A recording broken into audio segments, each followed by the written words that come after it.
Okay.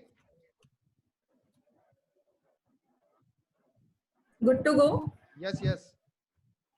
Okay. Good evening, everyone. This is Ekta Modi, Chief Operating Officer from Parul Sevashram Hospital, Parul Institute of Medical Science and Research. I welcome you all to this resourceful webinar on COVID pandemic, the way forward.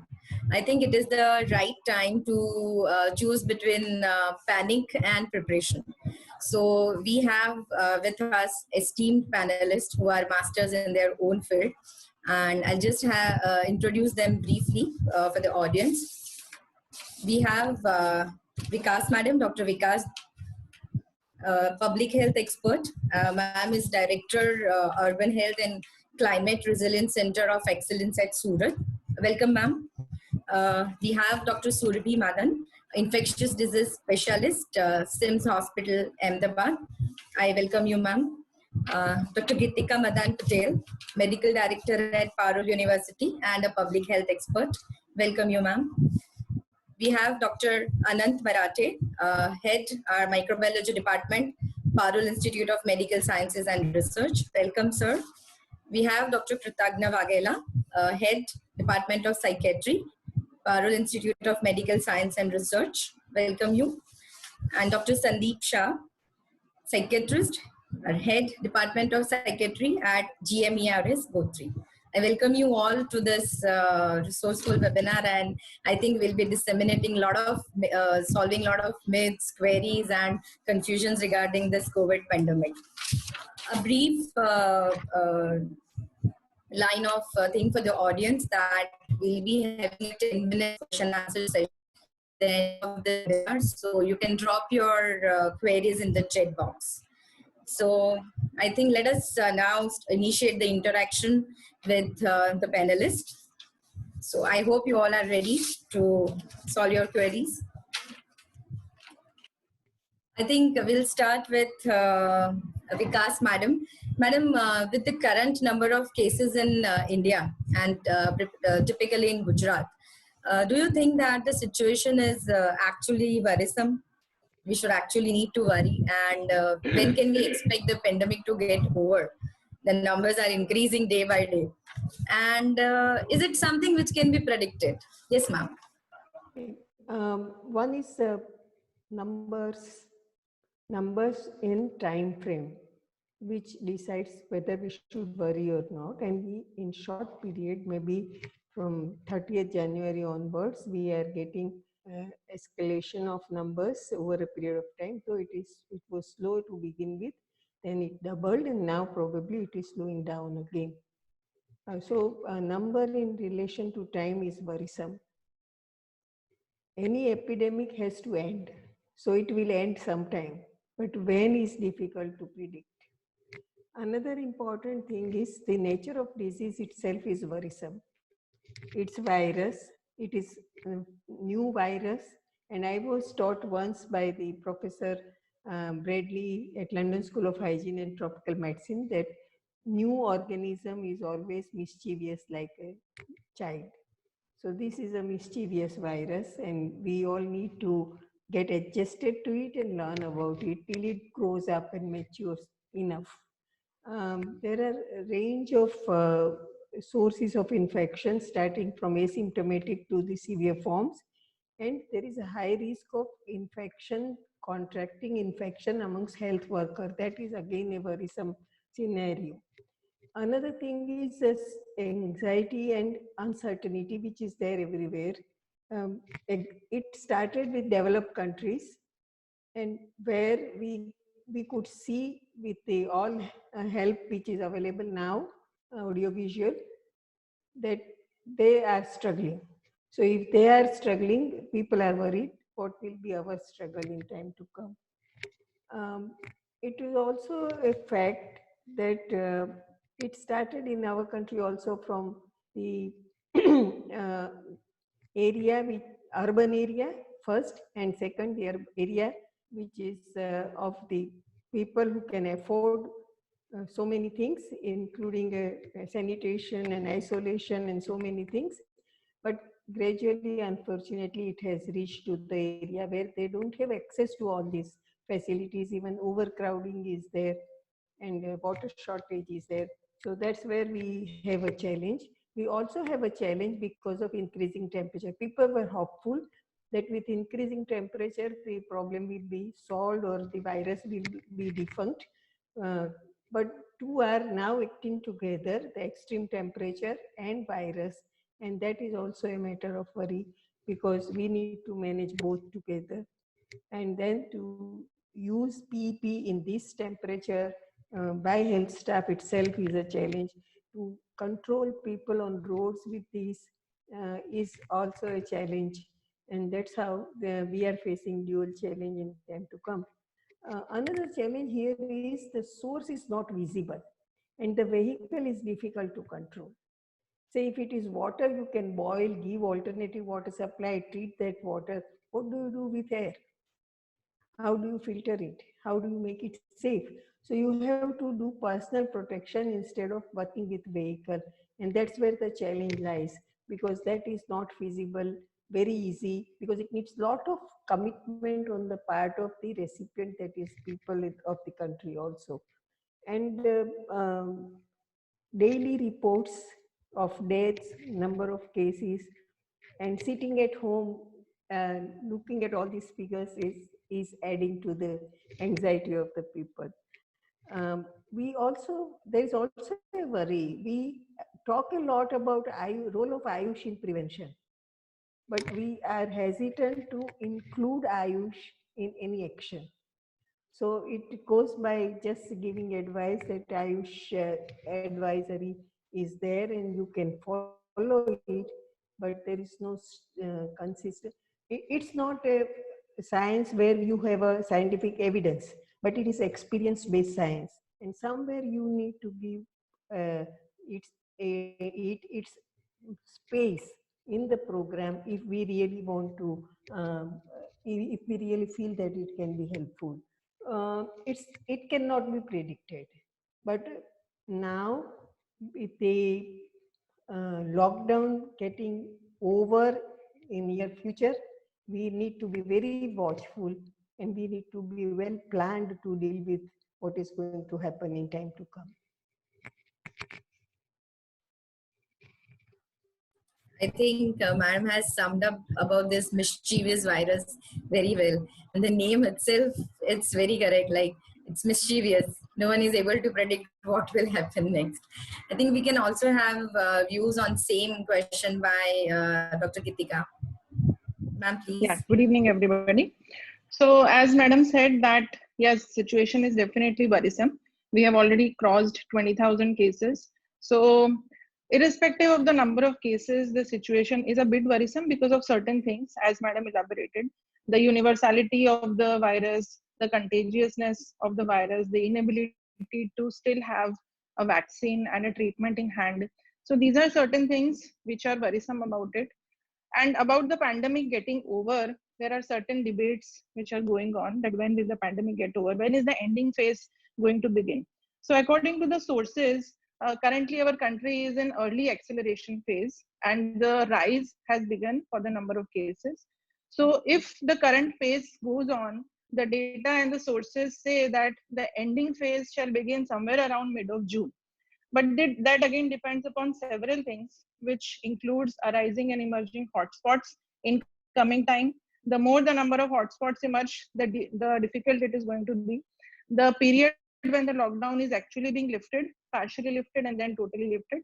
So these are the things on which much is going to depend about the ending of the pandemic. But there is something which we all need to understand very clearly, that every epidemic and every pandemic will take a certain course. There is a natural course which is taken by every endemic. And to finally get over the pandemic, the only solution is developing immunity against it. Now, how do we develop the immunity? The immunity can be developed by two ways. First one is vaccination, which is very clear. And the second one is by recovering from infection. So these are the two ways in which we can develop immunity against the virus. And that is when we can get over and we can start in the ending phase of the pandemic. Now, vaccination seems a bit distant to us from for at least 6 to 8 months in coming time. But getting recovery from the infection is something which starts as soon as the endemic starts. Now, the next question which comes to mind is that how many people need to suffer from the infection for the entire population to get immune to it? So that depends upon every different virus. Every virus, every microorganism needs to infect different size of population to make the entire population immune. And there is a mechanism which is known as herd immunity, in which when a certain population gets immune to a particular virus or infection, the rest of the population, which has still not suffered from the infection, indirectly gets an immunity to the virus. That is known as herd immunity. So basically for COVID-19, for this coronavirus, it is estimated that approximately 50 to 60% of the population will need to some way suffer from the infection to develop a herd immunity in the entire population.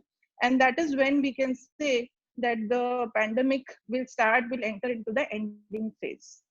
Now, a positive point which I'll say about this is that out of these 50-60% of the people who need to suffer from the infection to develop an immunity in the entire population, only 20%, 15 to 20% are going to be there, which will need hospitalization, which will need some symptomatic care. Around 75 to 80% of the people are just like that going to recover from the infection because of the data we have. Most of the cases are asymptomatic or very mild infections.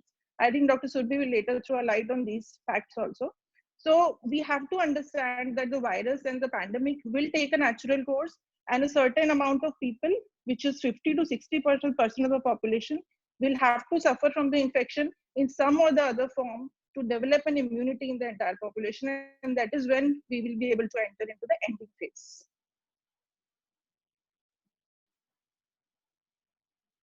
Thank you, ma'am. Thank you so much for this, the insights. I think a lot of people must be clearing their doubts. I think, as you rightly mentioned, that few clinical scenario can be rightly. My next be to Dr. Surbhi. Ma'am, what do you think this COVID similar to the SARS virus with respect to the structure and the genetic makeup?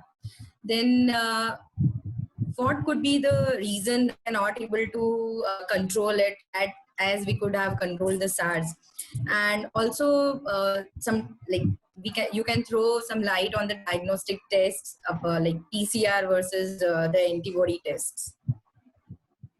Yeah, so SARS, that is severe acute respiratory syndrome virus, which affected the world in 2002 and ended by 2003. Of course, that did not affect us, that is India. So that was the epidemic which was much easily controlled. The number of cases were also very less as compared to what we are seeing right now. See, though there is a genetic similarity between both the viruses, and that is why the name of this novel coronavirus has been SARS-CoV-2. This has been put as SARS-CoV-2. But we need to understand that the clinical spectrum as well as the clinical course, both the things are really different in both the viruses. The first is the clinical spectrum itself. For example, as Dr. Geetika said, that there are a lot of asymptomatic and mild cases. Basically, the base of pyramid is formed by mainly the asymptomatic and the mild cases. So in SARS-CoV-2, that is novel coronavirus, that is our main concern, that we really don't know how many patients, how many asymptomatic and mild patients are roaming around in the community, and there may be a very strong link of transmission.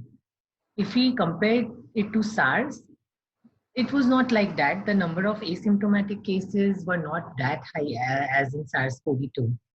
The other aspect is that in SARS, the major viral shedding, that is the communicability, the infectiousness of a person to the other persons, was mainly in the symptomatic phase.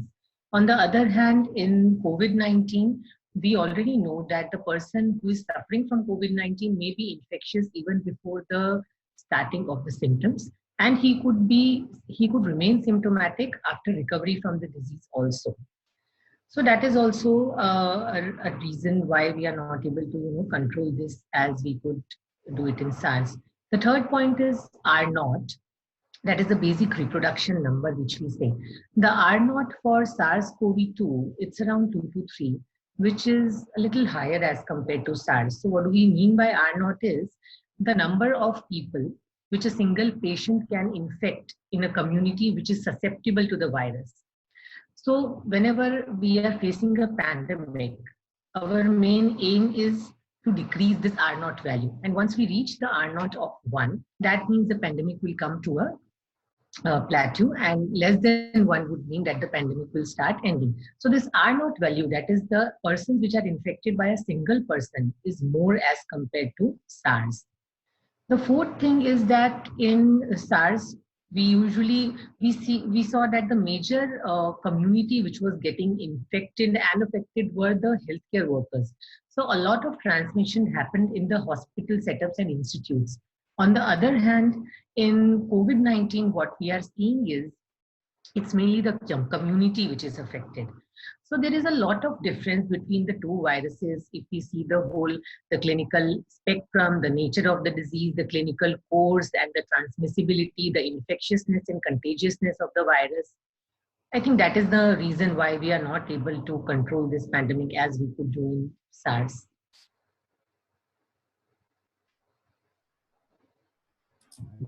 Very thoughtful information, madam. I think clinicians who will be viewing this webinar will be getting their answers. Vikas, madam, my next question will be to you. Is this disease worth a massive response in the country like India, where there are a lot of uncountable infectious disease claiming the lives? So I think, let me first say, we don't have uncountable infectious disease. We have now uncountable non-communicable diseases also, and we have uncountable impact of the climate change also. So we are missed so many things, and that's why, but when the acute emergency comes, it becomes a priority. And that's why it is worth acting on this and looking at the experience, disease experience of other, where it started earlier. We need to be conscious and careful. We are talking about vaccine, but my understanding is vaccine will take long time, and maybe as virus changes its nature over a period of time, by the time vaccine comes, I don't know whether it will be useful for us or not. Flu vaccine is one of the example, but let us hope that it continues. We also keep in mind that we have malnourished population, anemic population, and they may behave differently, and that's why we need more protection. As it started in urban area and urban poor area, there are challenges there to manage the cases and to explore the cases, and that's why also we were in need of such massive response. And hopefully this massive response match with the efforts which we already had initiated in terms of the enhancing our health services, quality of health services also, and then the public health management cadre also, decentralization of the program planning also. All this will be strengthened by this type of massive action, is hopefully, as I believe. We have to go miles. We have miles to go. Epidemics are unpredictable, more true with viral epidemics, and we are facing more and more viral challenges nowadays. We had experience of Wuhan, USA, Italy, Europe, and our experience may be different than them. Epidemics are emergencies and need priority, and that's why this is prioritized.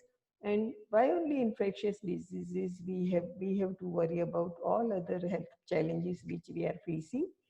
And we have to keep in mind that if we can pass through this phase successfully, maybe in coming time we will be able to strengthen our services again.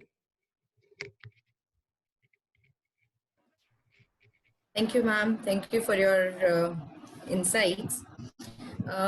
Geetika, ma'am, I think dealing with the hospital setup, what do you think?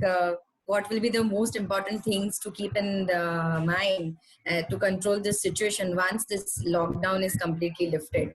At present, we don't know whether the lockdown will be lifted or not, but to be prepared, like hospitals are said, like we have to be prepared for the epidemics, for the pandemics, everything. So, what could Yeah, be? so I think it's a most important concern at the moment for everybody, that what is going to happen after the lockdown is lifted. So I think there are certain important things which we need to be cautious about when the lockdown is lifted. Some of the important things will be that we need to still maintain certain social distancing things if the lockdown is completely lifted. Exit strategy and a phase-wise lifting of lockdown will be extremely important, and practicing social distancing measures like avoiding mass gatherings, be it social events, be it religious gathering, be it traveling in crowded buses and trains. These things will have to happen in a very phase-wise manner. So social distancing will be extremely important to flatten the curve and delay the number of cases. To avoid the overburdening of the healthcare organizations will be very important. The second thing I'll say, which will be very important, is avoiding the mixing of people at all places, be it healthcare organization or at different workplaces which are going to start functioning after the lockdown opens. For example, if I talk about any hospital or a healthcare organization, zoning will be extremely important to avoid mixing of suspects, mixing of positive patients, and the people who are there for consultation of other illnesses. So that zoning, setting up of exclusive facilities for COVID patients will be very, very important, because that way we will be able to lessen the burden on the healthcare organizations and protect our healthcare workers as well as doctors, which is going to be very useful in coming times, as the pandemic is not going to last not going to end up very soon from now.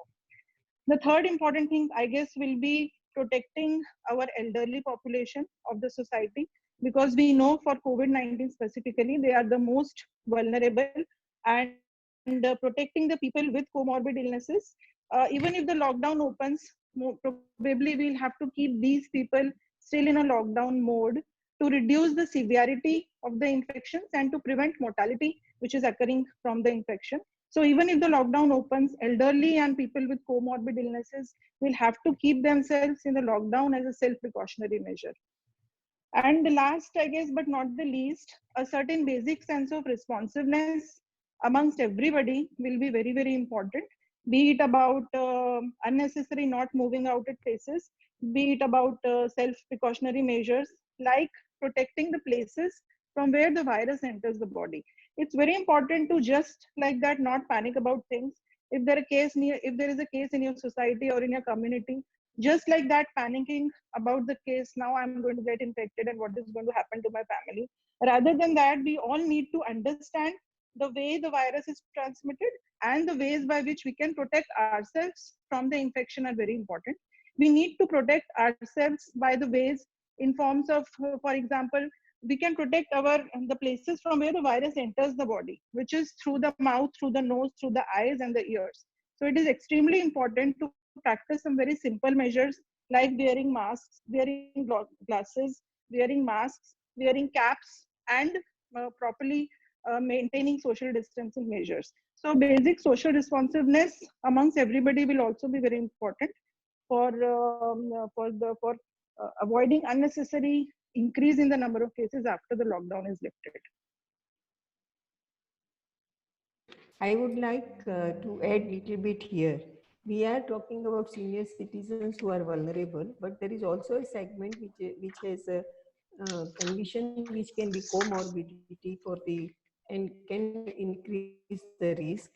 And in our country, we are getting more young population with hypertension, heart disease, diabetes, and so on. So maybe our age profile may be different in time to come, and we will need to even take care of them. Many of them are asymptomatic and diabetic and hypertensive cases who might not be even knowing that they are high risk. And that's why we need to add that into education program also for youngsters.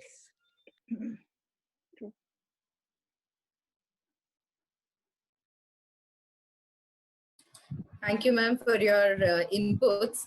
I think it's rightly said that self precaution or self administration of the precautions is the best available alternative. I'll just share a very common meme like rotating on Facebook that owing to this pandemic, we don't know when it's getting over. So I think your nose and mouth will be now declared as private organs. You should cover them before going out. I think that would be the one of the strong messages. Sandeep sir, I would like to take your views.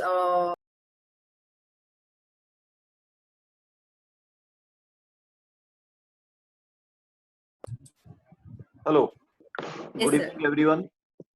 First of all, I would like to thank Parul University for organizing this webinar because this is need of the hour when we need to talk, interact and try and help our colleagues and all those people who are involved either directly or indirectly with the care, because following the lockdown and being at home is also being involved in the care, because that is where most of the people can help us.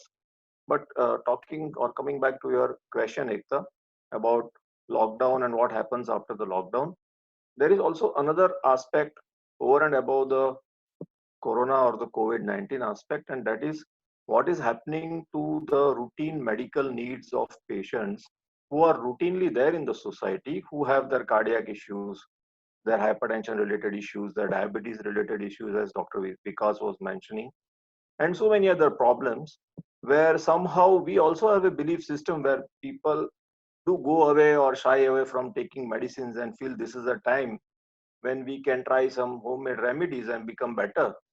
And unfortunately, that is also going to add its burden of the physical illnesses which we may see after the lockdown. And by mentioning this, I would also like to say that we will need clean hospitals which can handle these patients, which we are going to see after the lockdown, because we are going to be overburdened or overcrowded with all those patients who have not come during this period for the regular follow-ups. So we are also going to start becoming aware or learning on how we are going to treat those patients, physically examine those patients in these times of COVID, and how we can save the patients from getting infected or ourselves from getting infected. So that is also an important part of what is going to happen after lockdown. The second thing is, yes, most of the society uh, and most of the mankind, when we have uncertainties, we are always going to be anxious. And that anxiety leads to so many pursued problems. And when we don't see an end to it, or we see things still worsening day by day, and we are bombarded by knowledge of WhatsApp universities, and we are made to believe all that knowledge, and we like that because it is given to us in a way where we would like to read that knowledge, and then unfortunately we have a lot of confusion because of that. That still contributes to us becoming more anxious, and so the worry continues of what is going to happen, and we still don't have a solution in sight. We are talking of medicines, of vaccines, but see, this is all research based. We are still looking at what we will get. So that also contributes to a layperson's, a medical healthcare professional's anxieties. Second important thing for a doctor who is like, I am working at a COVID hospital. And for us, the second important thing is going to be safe for our family members, for our own staff, for staff working with us, and still catering to the patients who are suffering from COVID-19. So these are certain issues which, yes, we are concerned about. And after the lockdown, how we are going to handle this? Because everybody has to understand, I am sure all of you sitting here do know this, that that lockdown is not a solution to COVID-19. We are gaining time on educating people, because that is the most important part which we have seen from the human behavior which has come out during these lockdown periods. And this education which is happening by the government resources is really taking a good part or a good role in handling the outbreak later on. So if people can understand these learnings and follow them after the lockdown, it will go a long way in handling and restricting the spread of COVID-19 as it has happened in the other countries. So that is very important, that after lockdown, everybody has to understand that lockdown was a forced upon thing. but the social distancing is not what is going to be stopped, because then we are going to come back to square one. And I myself like to use the term physical distancing than social distancing, because social distancing increases anxiety, but we are concerned about the physical distance. At present, we are told of 3 to 4 feet or 1 meter distance. So we follow those 1 meter distance guidelines, but that's the physical distance we are required to maintain. We can still talk to colleagues, friends, have Zoom meetings, have our own meetings with friends, and de-stress like that. So these are certain things which will happen after the lockdown. Back to you, Ekta. Thank you, sir. I think you gave us the new word, physical distancing. And I strongly recommend to our audience that, as rightly said by Sandeep sir, that a lot of news are roaming on different media sites or different social media sites. So I think you should trust only the information which is shared by government or any authentic website. I think that will lower the panic that is created, because as we all know that we are known to add few things before confirming anything. So I think that is the strong message to the audience. Surabhi madam, a lot of questions on what medicine to take, what is the medicine given by the hospital. So I think you can share like what are the available treatments for COVID-19 and the role of HCQ prophylaxis. Zooming up. So that is the hottest question of the COVID era, prophylaxis. Everybody wants to know about the prophylaxis. So see, hydroxychloroquine, which has been advocated as prophylaxis by ICMR, unfortunately, there is no strong study. Forget about a randomized control trial. There is not even a good study which is in favor of hydroxychloroquine prophylaxis. And I believe ICMR is the only body in the whole world who have come up with this guideline of advocating HCQ prophylaxis. So we really don't know whether, whether there is any scientific rationale behind this. Anyways, this prophylaxis is, even if we are following this is only for those healthcare workers who are working in close contact with the COVID patients. So we need to understand this. I keep on getting calls from so many relatives and society people and other doctors who are not working with the COVID patients. They need not take any prophylaxis. Only healthcare personnel who are working in close contact with the suspected and confirmed patients, only those people are advised to take hydroxychloroquine prophylaxis. So still, as I already said, there is no scientific rationale, and maybe ICMR is reviewing the guideline which it has issued. Talking about the treatment part, so we have a lot of drugs which have been studied, and the trial, more than 300 trials are already on their way. So many trials have already started recruiting patients, and good trials like Solidarity trials and all from WHO, they are on their way. So hydroxychloroquine, azithromycin combination. These are the two treatment modalities which came up in the earlier studies from China. There were some small studies and there were some big randomized trials also, but the problems associated with both these, both these studies were that there was, in one, there was no randomization. The other was very, very, very small follow-up, just a 6-day period follow-up. And the biggest problem was that the primary outcome which they chose was viral clearance. Now, it was not a clinical outcome which was studied. So we really don't know whether there was any major difference regarding to the clinical outcome in the groups which were treated with hydroxychloroquine or the combination of HCQ and azithromycin versus the group which was not treated. And afterwards, recently, 1 or 2 studies have come up which have got a good number of patients, around 150 patients and 180 in the other, where they have not found any difference between the two groups. So again, till we have data from a randomized trial, it is not possible to say, and there are a lot of reports which are coming up that this combination or solo HCQ doesn't seem to be working, at least in severe patient. Again, all these studies have not taken severe cases and critical patients, and mild and moderate cases, they just get treated on their own also. So we really don't know whether there is any role of HCQ and azithromycin. The other drug which we are talking about is remdesivir.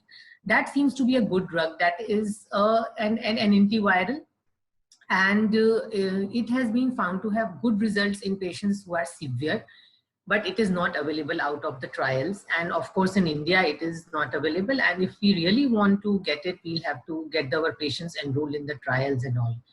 Then there we are talking about tocilizumab, which is an IL-6 inhibitor. Again, the role of tocilizumab is only in those patients who have got very IL-6 levels, those who are in ICU, very, very sick patient. This drug also seems to be a little promising as per the studies which have come till now. And then we are talking about the plasma exchange. That is infusing the plasma of the patients who have recovered from COVID. So infusing their antibodies into the very, very severely ill patients. Concludingly, we don't have any good randomized trial results till now. Everything is based on the small studies and small trials, and we really need a good data which we are expecting to come by the end of, mid of the next year. Thank you. Thank you so much, ma'am. I think a lot of people came asking us also कि madam आपकी hospital में हमें मिलेगी दवाई. So I think a strong message to the audience again that do not take hydroxy HCQ prophylaxis without consent of your doctor. Please, it is a very important thing. I think Ekta, I'd just like to quickly, I'd just like to ask Dr. Surabhi whether there are any guidelines for absolutely asymptomatic patients that which drugs other than HCQ, of course, is there something which needs to be given to absolutely asymptomatic patients who are not even having mild symptoms? See, first of all, how will you identify an asymptomatic person that he's suffering from COVID? That is the first question. Yeah. An asymptomatic person, yes, the contact who has turned out to be positive. Yeah. Okay. No, there is no treatment recommended for that. Even if you see the guidelines from our Ministry of Health and Family Welfare, they are not recommending HCQ to very, very mild cases. The guidelines have recommended HCQ and azithromycin combination only for severe cases. You may give it in moderate, but mild cases, as we know, as of now, they recover on their own. HCQ may not have any role there, and no guideline. Again, the guidelines, they are varying from country to country. They are varying from state to state. So I know of institutes who are giving hydroxychloroquine to everyone, to mild cases. But I really don't know whether giving HCQ to asymptomatic persons will be of any real help. Again, we need data on that. We need good data. There is no guideline as of now which recommends. Another thing which I would need to emphasize is, see, we are talking about hydroxychloroquine, azithromycin. When we talk of prophylaxis to all the healthcare workers, then we are talking about numbers which may be in thousands. And if we get an increase in the number of cases of COVID, we may have lakhs of healthcare workers involved. So giving these two drugs, where we already know that there may be problems associated with QT prolongation, potassium issues, and there may be healthcare workers who already have some comorbidities, who have some cardiac issues. So it is not possible to monitor such a huge population of healthcare workers, regular ECGs, regular monitoring of QTCs, regular checking of potassium. So giving this prophylaxis, HCQ prophylaxis on a mass scale, it is without any proper monitoring. We really have to review this guideline, I think. Okay. I would just like to add one question for Surabhi. And there are some trials going on, especially those people who have cytokine storm, what they say, about the stem cell therapy, which has down regulation mechanism. So can you throw some light on that? Yeah, definitely.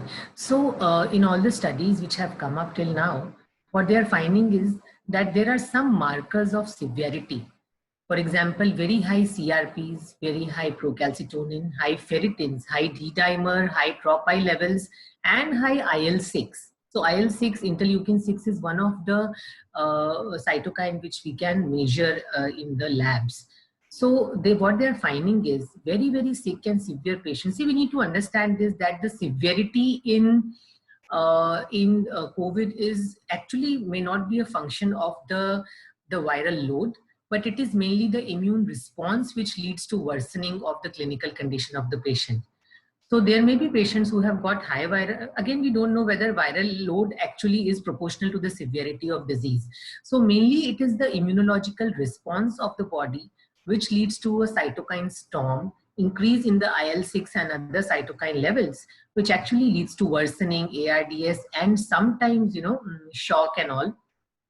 So definitely the three drugs which seem to be three treatment options which seem to be working well in these patients as is coming from the studies all across. There is a study which has come up from they have enrolled patients from US, from Europe, as well as from China, where they have found that remdesivir, tocilizumab, these two drugs seem to be working well in these kind of patients, and plasma exchange of course is an option. But again, as I said, we need more data, we need a randomized trial. See, all these observational studies where there is no randomization, actually it's very difficult to conclude. The results may be totally opposite when we get the results of a randomized trial. Thank you, ma'am. I think we have got a lot of questions also on this. We'll take up in the end about this HCQ prophylaxis. My next question will be to Sandeep sir. Sandeep sir, there is a lot of phobia about this extended lockdown. I think I read somewhere that the word carnivorous is also now, people are reading it as coronavirus. So the phobia, the anxiety, the level of stress for the people. So how do we deal with this phobia or anxiety? Yes, Ekta, you're right about the common WhatsApp message of people reading carnivorous as coronavirus. But as I mentioned earlier, phobia actually is defined as fear of some kind which is irrational. Now here the problem is that everybody is not certain about the outcome, and therefore it is difficult to explain in a single way to everyone of how to handle that phobia. Second important thing which has happened recently is we, till the era of lockdown, have never experienced lockdown. And we have never learned to stay or live with ourselves. We never had time. Now what has happened suddenly is we are at home within four walls, making journeys from say bedroom to drawing room and drawing room to kitchen and kitchen to the other bedroom. So we are finding time. And when we initially find time for ourselves, when we try to sit down with ourselves, what happens is we have a lot of questions which we have to address, and they also make us phobic about the situation because we don't have the answers. So the only way of handling this phobia is going to try and convert this opportunity of being with ourselves to learn how to respect our own self. We are blessed with our own inheritance of such a rich spiritual heritage, which somehow we have lost in between somewhere. So if we can learn from those scriptures, if we can just learn simple things of staying with ourselves and becoming relaxed because of that, we will definitely be easily able to handle phobia. So simple things like getting involved in day-to-day activities. Actually speaking, this is like living with like the hermits. Earlier, we used to go to the ashramas and learn to stay like this, where we used to do our own work, cook for ourselves, do our own utensils, wash our own clothes, make our own bed, and stay with everyone, help each other. Now, this is what is being done today by everyone. Maybe everyone may not accept about certain things, but most of us are involved into day-to-day activities of our own house. And if we can find solace in that, if we can accept it and see that, our needs, our necessities for living are very different than what is anticipated, for which we are running around. So to come to terms and understand this, we have to start enjoying what we do for ourselves. And this enjoyment can come from continuing our day-to-day activities from home.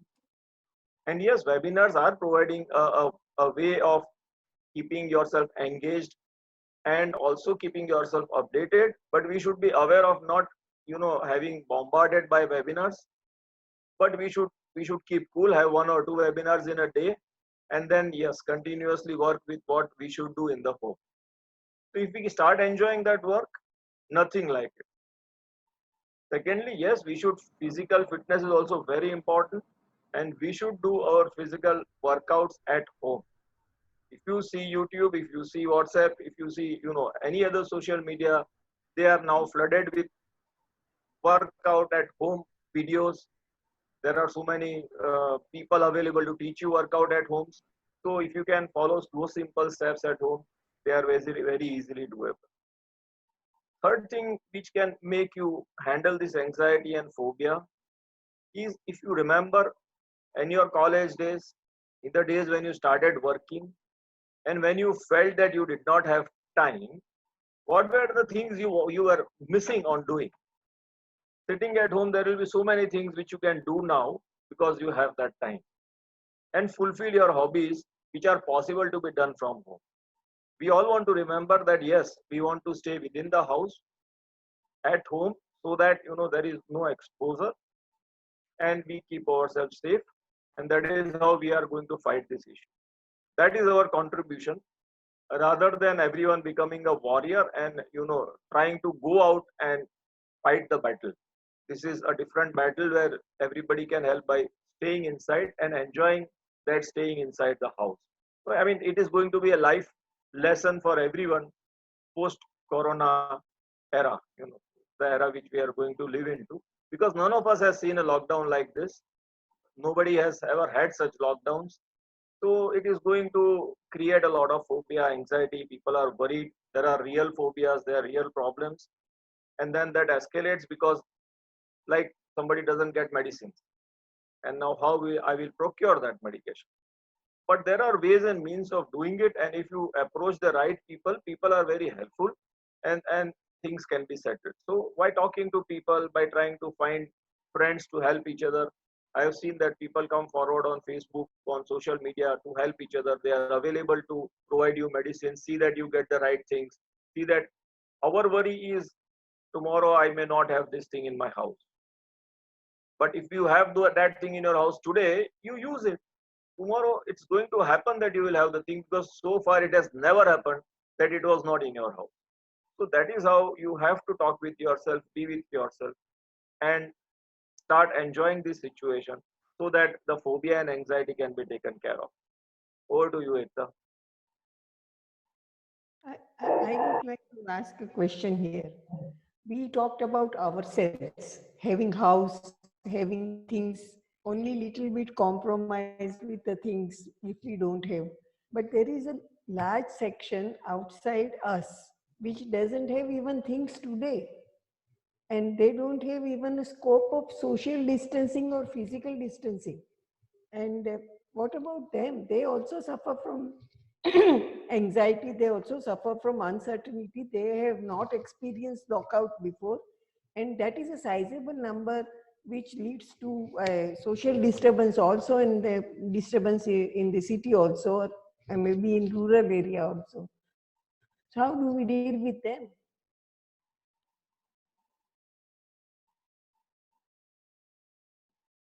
I don't think I could hear that properly, but the social behavior and the behavior which we have been seeing in people is a type of aggression which comes out in this way in the society when you are forced upon to do something which you don't like. And that is why if we can handle the anxiety and fear and phobia in a proper way, then we can convert this behavior into a positive way. And that is how we should handle this issue, and welcome everyone, even with the social behavior problems, and try to handle them and convert that experience into a positive experience. That is how we can handle them and do the needful. I agree to that, but my question was for those who cannot have, who don't have things today also, who don't have any scope of social distancing or physical distancing because of their environment, physical environment, who don't have enough water to wash their hands frequently. And there is a lot of uncertainty what they will suffer from and who will help them. It's true for more true for urban area, for migrants than the rural area. So how do we deal with them? Because they also suffer from anxiety, stress, and other problems. So, madam, here again, I agree to your question that more than 50%, more population than less is having the problem which you have addressed or which you have questioned about. And we cannot generate, we don't have those resources that tomorrow everybody will be able to have those things where social distancing is possible. But while this webinar was on, I saw a very beautiful photo of a mother and a toddler being carried in her arms, and both of them were wearing a mask. So even if social distancing, like I told, physical distancing is not possible, but very recently I have been seeing this literature about mask and how it is going to help us. So even if everyone starts wearing a mask, it is going to take care of a lot of issue because the throat becomes very less. Similarly, sanitizers. Nowadays, we have started seeing people providing sanitizers to everyone, even sitting on road. So we have in Baroda, we have been seeing agencies where they are going around on road and providing them with mask and sanitizer. So we want more and more people to come out and do this. If that is possible, then only in these crowded places, we will be able to handle social distance. And their anxiety is true because they feel that it is not possible for us to do it. But only if these things are provided to them or they are taught to do it, because there are people who have started manufacturing it in similar situations. So if they are taught to do it and they can make an opportunity out of it, but distribute it to people. So if we can start taking care of people like this, it is going to help this. Yes, thank you, sir. I think right channel and proper communication is the key. Even we who see, as Vikas ma'am said, those who are not able to understand about social distancing and all, we as a citizens should play our role and pass the right information. Pratagna sir, I'd like to take your views also on this phobia and anxiety and fear from lockdown and this COVID.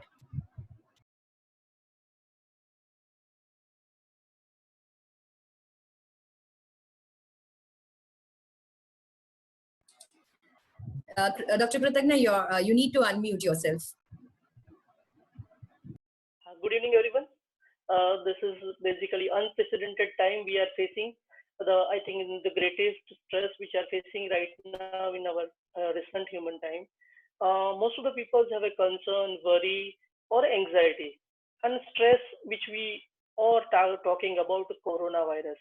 Whether this basically the coronavirus is going to stay for a very long time, as Gitika madam has said. We don't know that it may be in a June or maybe next 3-4 more months, right? And then lockdown period are going to remain this way. So as a psychiatrist, we used to come across that some stress is there. Our human reaction is like it is a fight or a flight. In that case, this is unprecedented thing. We can't observe things. So our system, parasympathetic activity has been overstimulated, which is basically overcome by the sympathetic overactivity. That suggests our blood pressure is rising, our glucose is rising. Vikas madam has rightly said about that most of the patients' blood pressures are rising. That is all because of stress. And this stress or anxiety part is going to remain for next maybe 3 months more. So 3 months, our system, I think individual psyche system is at a stress, right? So as a psychiatrist, we understand that human mind is trying to cope with any stress. And there are the coping mechanisms for every individual. It is individually vary. So that coping mechanism may be adaptive one, maladaptive one. In our case of a corona, it is a active coping, which is going to last for 3 months or 6 months. If any stress which is going to last for this much period of time, it is going to generate so much anxiety. It has been proven that if we see the previous data, that like a terrorist attack or something, the anxiety episodes or anxiety illness is going to come in a gradual period of time, but the number of illnesses are going to be maybe around 20% people. 1 out of 5 people may be suffering some sort of anxiety. So this is the background about this. I do understand that we need to have some special importance to the child, because these childs are in a kitsch situation. They are not going to school, they don't have a friend, they don't able to talk, they don't have some Zoom or something like that. So we need to a special child or some sort of a education should be given by every parents or a family too. Second foremost, Madam has said, Gitika Madam said, elderly people, because they need to remain a lockdown. If they are already somewhat a sort of a loneliness are very common in elderly people. Secondly, underlying some medical conditions are very common with elderly people. And third point is that they are going to feel that the coronavirus is going to hit them very badly, and they have to take care of themselves very highly. So anxiety levels are very high. So these are the special need of population where one has to see, okay, every adult has to talk to their parents, give them time, just try to work out. And third thing and fourth most thing, that 72 participants are there and I'm going to explain you that what we can talk to ourselves to come out of this phobia or anxiety situation, which is constantly arising out of this. First and foremost, we are already on an extended lockdown, right? So this is the endemic or this pandemic which is going to end. It's going to end. It has been already over in the Wuhan. So we can tell ourselves, okay, this is going to go down, right? It's not going to remain permanent. Maybe 2 months or 3 months, which we can keep on fighting with this. Second thing which we can tell that,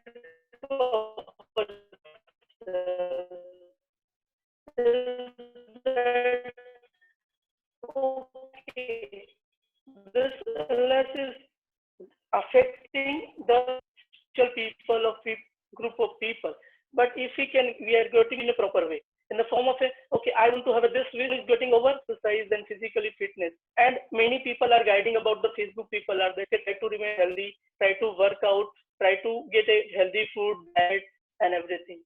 Third thing, I think we should not overthink about Corona. Corona is going to, this many clients are going to affect it, this many people, this country, so we can reduce our anxiety by self-talking. And I think Sandeep Bhai has already said that our ancient literature which we are there. So we can use certain things like a divine soul as the biggest character which is known as Abhayam. Abhayam is a fearlessness. We should have a fearlessness. Anything which is going to happen, we can fight with.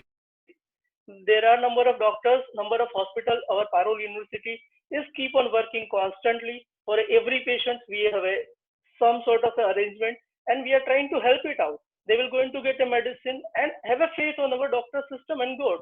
So we can come out of this stress. Maybe period of 2 months or 3 months may be stressful, but we can come out. Over to you, Ekta. Thank you, sir. As rightly mentioned by Dr. Prathana, that for all the viewers who are listening, that if you have any doubt about your anxiety or fear or any queries about COVID or anything, you can escalate to your doctors. Like a lot of hospitals, including our hospital, we are into this telemedicine, wherein we direct many patients and clear their doubts, restricting their entry towards the hospital. So a lot of new initiatives are coming up. Surbhi madam, like being a hospital CEO, I face this many times, like the judicious use of N95 masks, the PPE kits. So from infection control point of view, like a lot of new kits are coming up, a lot of new masks variety are coming up. So from infection control point of view, can you just guide about how we can make the judicious use of it? Yeah, so we all know that protection of the healthcare workers in this pandemic is of utmost importance. So we really need to, an institute or a hospital really need to invest properly into the PPEs for the healthcare workers. That is most important if we really want to get out of this smoothly.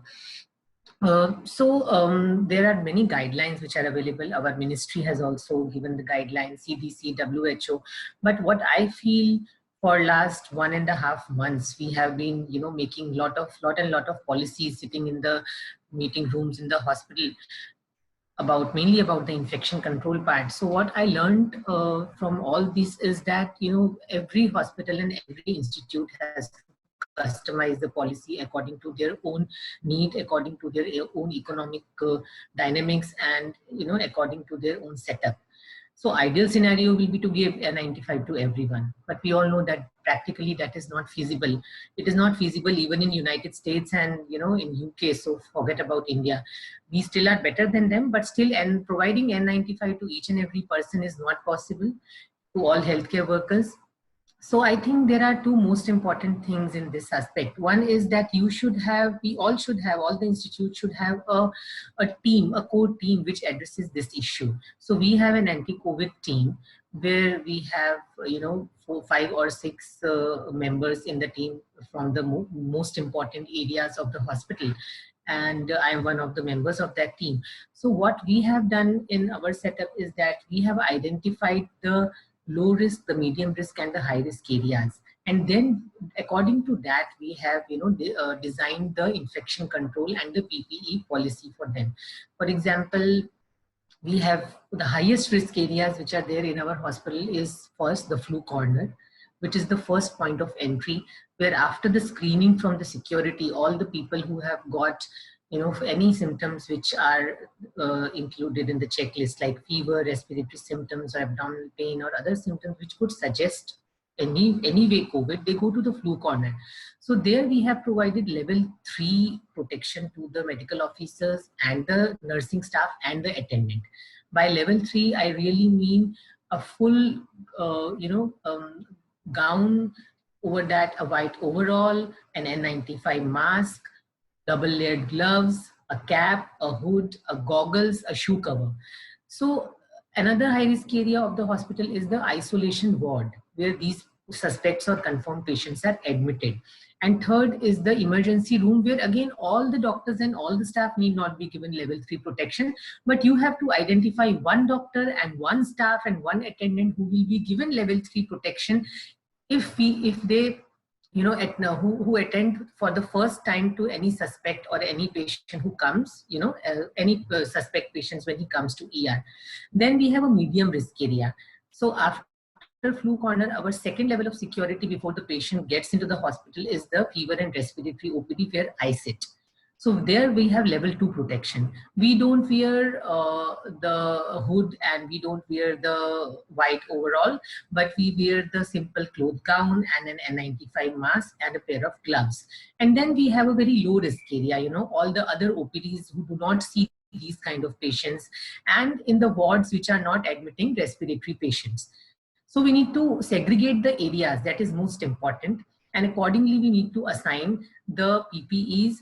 That is because otherwise, we will be running out of our PPEs if we do not use them judiciously. So I think that is most important. So we need to sit down, prepare a checklist, segregate the areas, and what kind of PPEs need to be assigned in different areas.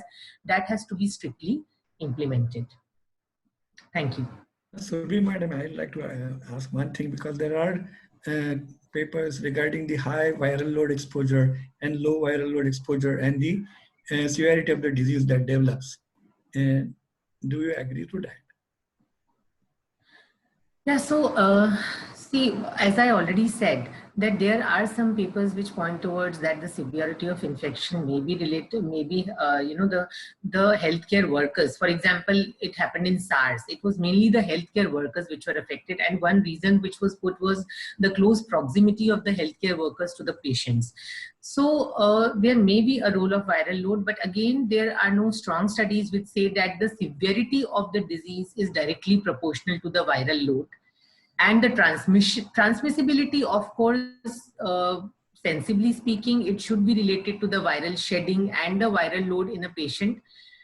So yes, transmissibility is definitely proportional to the viral shedding, but I really don't know whether severity is also proportional to viral load or not in a patient, because the main mechanism of severity is the immune response, and viral load may not be that important. I think, Thank you, ma'am. Thank you for your insights. This, I think many hospitals are coming up with their own guidelines based on Ministry of Health and Family Welfare and the CDC guidelines. So my next question is to Vikas, madam. Madam, due to this extended lockdown, a lot of elective surgeries, the medical screenings and everything have come to an end. Only the emergency services are on. So will this actually lead to worsening of persons suffering from chronic diseases, or maybe overburdening to the hospitals once the lockdown is lifted up?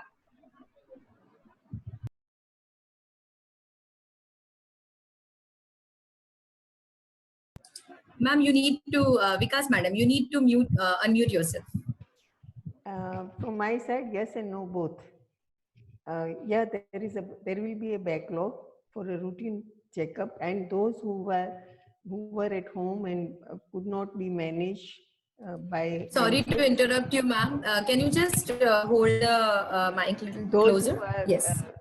I said yes and no, both, because there are group of people who need regular checkup at institutions, and they could not do that because of the lockdown. And institutions also have slowed down, especially private institutions and even government institutions, because it is entirely corona focus activities which is happening. Unfortunately, in this country, we are seeing the change in the treatment seeking behavior in a way that it is more institutional care seeking behavior rather than primary healthcare system. So many things which could have been managed at primary healthcare level also goes to hospital and institutions and to consultants, which increases the burden on that. So maybe it's time now to revive the system whereby primary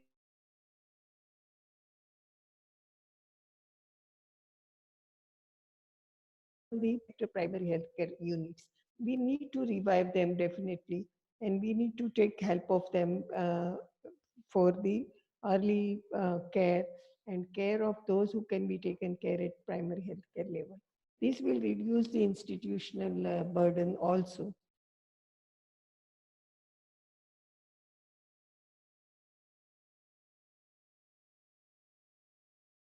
Cases increase. So time to revive.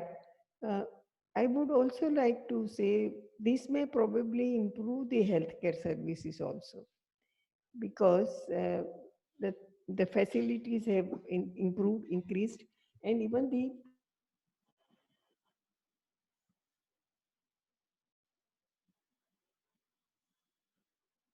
properly during emergencies.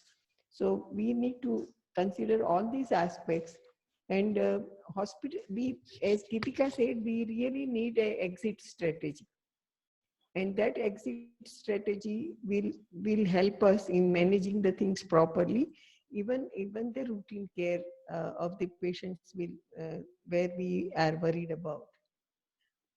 One thing which again we could not do in all these 50, 60 years in this country is empowering the patients to and their families to take care of chronic illnesses. So self-measurement, I get a phone call, I want to get my blood pressure checked, where can I go? I want to get my blood sugar done, where can I go? Now, these are some of the things which patient could have done it themselves if we would have empowered them to monitor themselves and then take advice of doctor on phone or a telemedicine and so on. So now again, it's a learning that we get increasing number of cases of chronic illnesses, and we will need to build up this system. And only slogans and only advice flowing through various media will not empower the patient to take care of themselves. We will need to build up a system to do that. Another challenge is now we have started screening people under health and wellness center schemes everywhere for blood pressure and diabetes. And what happens to their treatment? What happens to their, because we are in very early phase. So it's a time to think about this, because I presume such challenges are likely to repeat over a period of time with changing lifestyle, increasing travel, and other things. So we need to be prepared, keeping all this in mind, and we will have to empower the community also to take care of it. And there will be also a need to decide the zonal treatment um, system. For everything, people may not go to a distant places for treatment. Even this will be need of time in time to come. Thank you, madam. I think you're right, and we need proper IC materials for patients also to keep them aware about when you really need to go to hospital in such situation.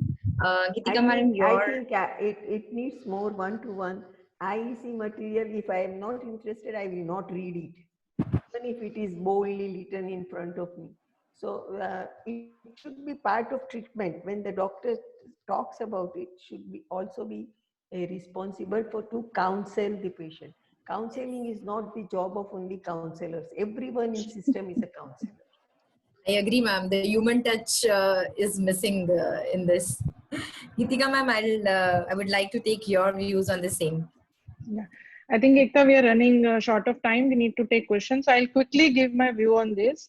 Yes, definitely the suspension of routine medical services has led to certain problems and some concerns, but we need to weigh against if it would not have been done. So suspension of routine medical services was very, very important for preparedness of the hospital, for preparedness of the government to set up certain facilities, to set up some isolation wards in the routine hospitals also, because as I told earlier, it is extremely important to avoid mixing of people at this stage.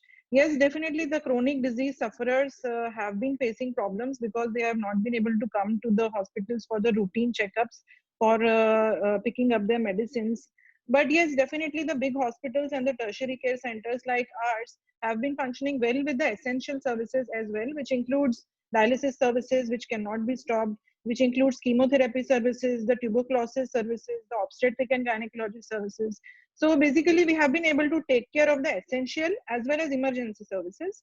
It is only the routine OPD services which could have been delayed to a certain extent to buy time for the preparedness of this pandemic and to protect our doctors and healthcare workers for entering into a trouble if there would have been a sudden rush of patients into the hospitals.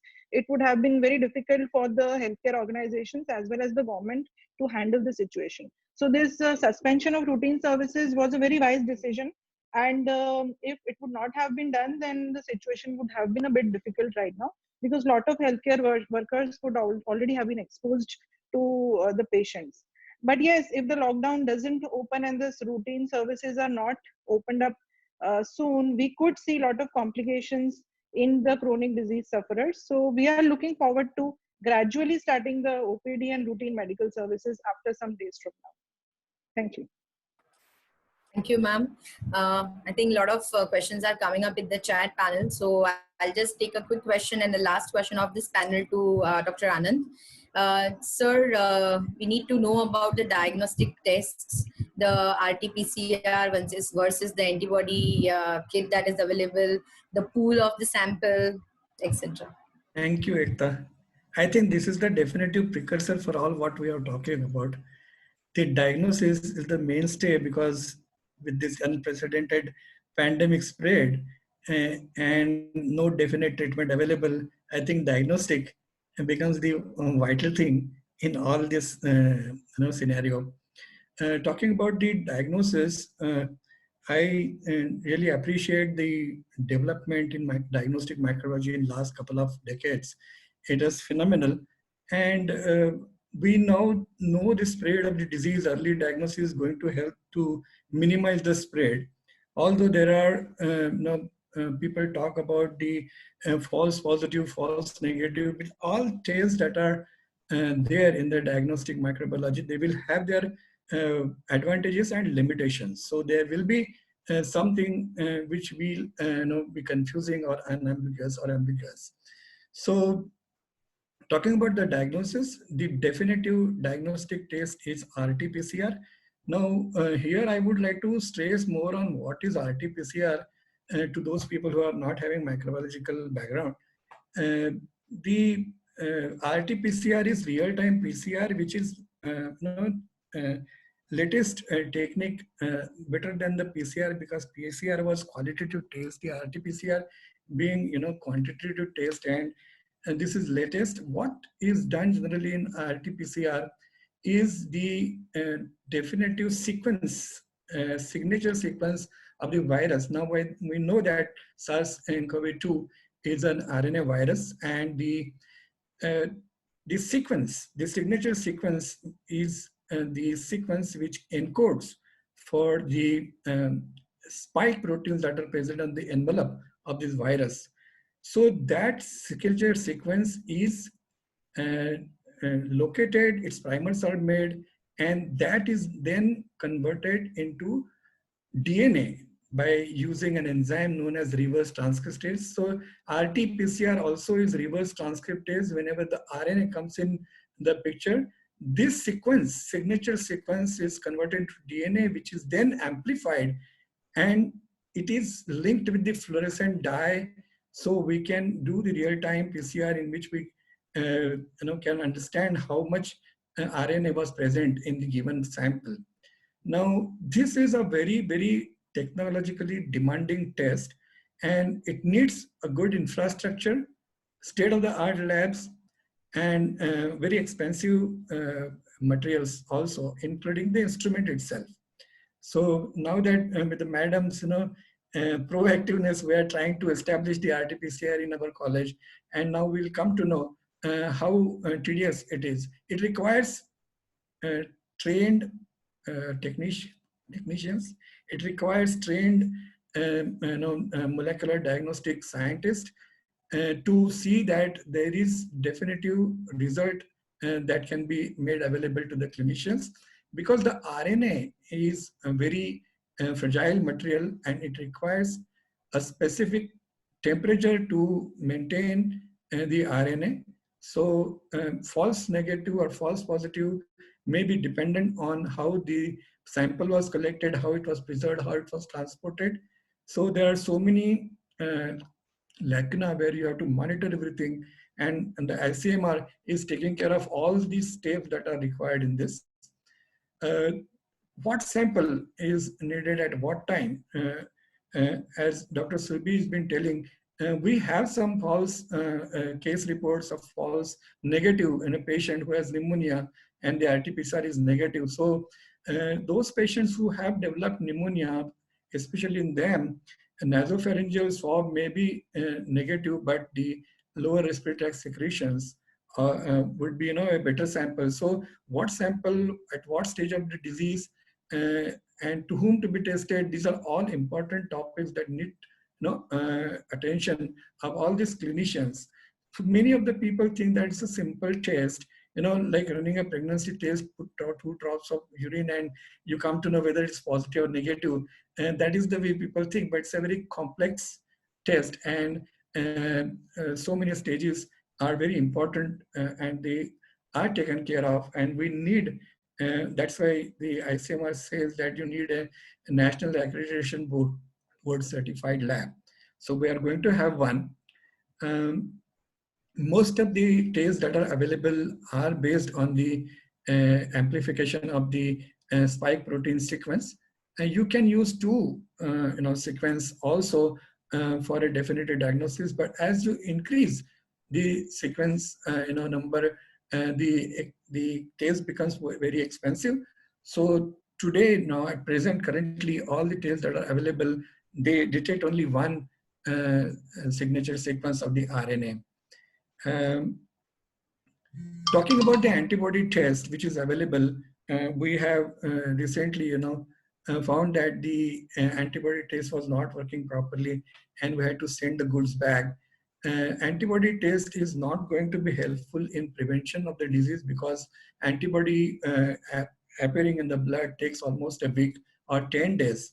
So detection of antibodies is not going to help. It is going to help when we want to see, what is the seroconversion level in the population after a couple of months.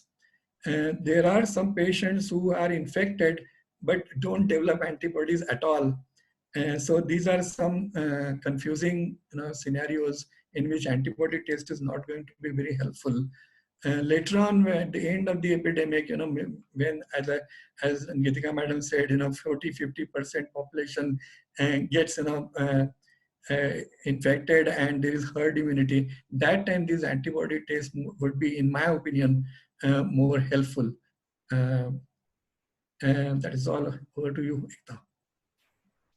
Thank you, sir. I think a lot of chat questions were related to this antibody test and the RT-PCR test. I think we are done with the questions, and a lot of chat questions are coming up. I'll just direct one question to each of the panelists. Surabhi madam, first question for you. Can a recovered case get reinfection, and if yes, when? And how we control the asymptomatic carriers? I'm sorry, Ekta, you will have to repeat the question. Your video got interrupted. Okay, I'll just I repeat the question. Can a recovered case get a reinfection? If yes, when? And how we can control the asymptomatic carriers? So first question is regarding reinfection. See, first of all, we really don't know whether when a patient recovers from the illness, the antibodies which develop, they are protective antibodies or not. There may be some partial protection imparted by these antibodies, that is the neutralizing antibodies, but we really don't know what kind of antibodies are being produced after a person recovers. Definitely there would be some protection because we are using plasma of those patients as exchange, as a treatment for patients who are severely ill, COVID patients. So if we talk about reinfection, if the protection is not 100%, definitely there is a chance of reinfection. I can't tell you how much because there is no study to guide that, but definitely there would be some partial protection, as happens with all the viral illnesses. There should not be an exception. But reinfection, whether it can happen, how much time after it can happen, nobody has the answer to this question. So I can't tell you this. The second thing which you asked is regarding asymptomatic carriers. I think your question was how to deal with the asymptomatic carriers. Yes, how to deal with the asymptomatic carriers. So see, we come to know about the asymptomatic cases only when we test them as a part of our ICMR protocol, when they are the close contacts of a confirmed positive case. So all those asymptomatic carriers where we diagnose them, they have to undergo quarantine. That is not isolation, that is quarantine, because they are asymptomatic. So they have to go under quarantine for 14 days. That is for 100% sure. And even if in this 14 days period, they develop any symptoms, then they need to contact the healthcare setup. So that is how we deal with the asymptomatic carriers. So this is the answer to both of your questions. I will like to add a little bit to Dr. Marathe's account. He gave a wonderful account of both the tests. See, as a clinician, I would be more interested to know when, how much importance can I give to the PCR? What is the sensitivity? What is the specificity? What sample I need to send? And whether I can, whether a negative PCR can rule out an infection being. So this PCR, as Sir rightly said, the sensitivity varies according to the sample. The overall sensitivity is just 60 to 70%. But what the studies have found that in samples with bronchial BAL, that is bronchoalveolar lavage, there the sensitivity has been found as high as 90%. And I think the same thing will apply to the endotracheal secretions also, maybe a little lesser sensitivity. So whenever you have a patient who is intubated in the ICU, don't send the nasopharyngeal swab. Try to send the endotracheal secretions. If you are doing the BAL, then send the BAL sample rather than sending a nasopharyngeal swab. The other thing which is extremely important is that this is a very specific test. So there is, I don't think there is any, am I right, Dr. Marathe? There is any no chance of getting a false positive, if you have a patient who is suffering. No, 0% chance. Yeah, so 0% chance of the test. Contamination of a technician who has been infected and working on it. There Absolutely. is no other possibility. Absolutely. And the third thing which I want to emphasize regarding the test is, see, whenever we have a negative test, if you have a patient admitted, a suspected patient admitted in an isolation room, be very, very cautious in shifting the patient from out of the isolation to the general area of the hospital. This is because there are so many reports which are, which tell us that the first, the second, and the third nasopharyngeal swabs have been negative, and then the fourth one comes positive. So we do not know exactly how, this test is very difficult to judge. So if you have a very, very strong suspicion, do not move the patient out of the isolation room, treat him there only, because we cannot rely on this test. And another very important thing is, this should not give you a negative COVID test, should not give you a false sense of security. You wear your PPEs, all the healthcare workers, all the doctors, even if a patient is COVID-19 negative, and if the patient has got even a little bit of suspicion, then wear your level 3 PPEs and then treat the patient. So these all things have to be taken. Yeah. Sorry, madam. The chances of getting false negative are mainly pre-analytical rather than analytical. Sir, I don't know about all that stuff. That is too, but I'm so sorry. I'm so sorry to interrupt you all. We are running short of only 4 minutes. I'll take up the last question, which is to Gitika madam, that many of the Ayush medicine and prevention kits are being used in the hospital and other areas. So how to deal with them and how to procure them, that I'll answer, but what next? Yeah, so about the Ayush medicines, as I think Vikas madam highlighted. So basically, these are experience-based drugs which boost your general immunity to overall respiratory and viral infections. So this being another respiratory infection caused by a virus, definitely the experience of the Ayush doctor says that immunity is going to get boosted. But I will not say that we have a scientific evidence which says that it is going to protect us against COVID. That is against a false security. So we cannot say that this Ayush medicine is going to secure us against having the infection of COVID-19. But yes, Ayush medicines definitely have a role in boosting our general immunity towards respiratory infections, which also have some scientific evidences. I'll not say they don't have any scientific evidence, but not against COVID-19. And yes, our university having a lot of Ayush institutions under us, we have prepared these medicines which have different roles and different mechanisms of action. So the kits are very much available in our hospitals, and we are prophylactically giving it to the healthcare workers and to the people who are coming in contact with the patients. So it will generally help them to boost the immunity. Yes, even the government is, and the Ayush government is promoting the use for general boosting of immunity in the population. Thank you, ma'am. I think we are on the end of closing.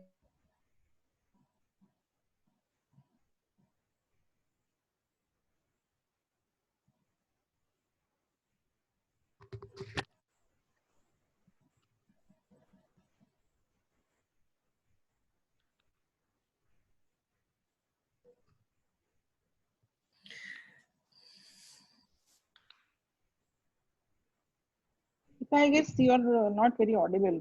Hello. Am I audible now? Am I audible now? Yes, yes, yes. I think yes, the computer is also giving me a signal that you need to adhere to the timings. So I think thank you all, and thank you all the audience for joining us. And if you have any queries further on this, please drop us on our Facebook page, Parul Sevashram or Parul Medical Institute and Research, and we'll be happy to have you. Thank you so much. I'll end this. Thank you. Thank you so much. Thank you. Thank you.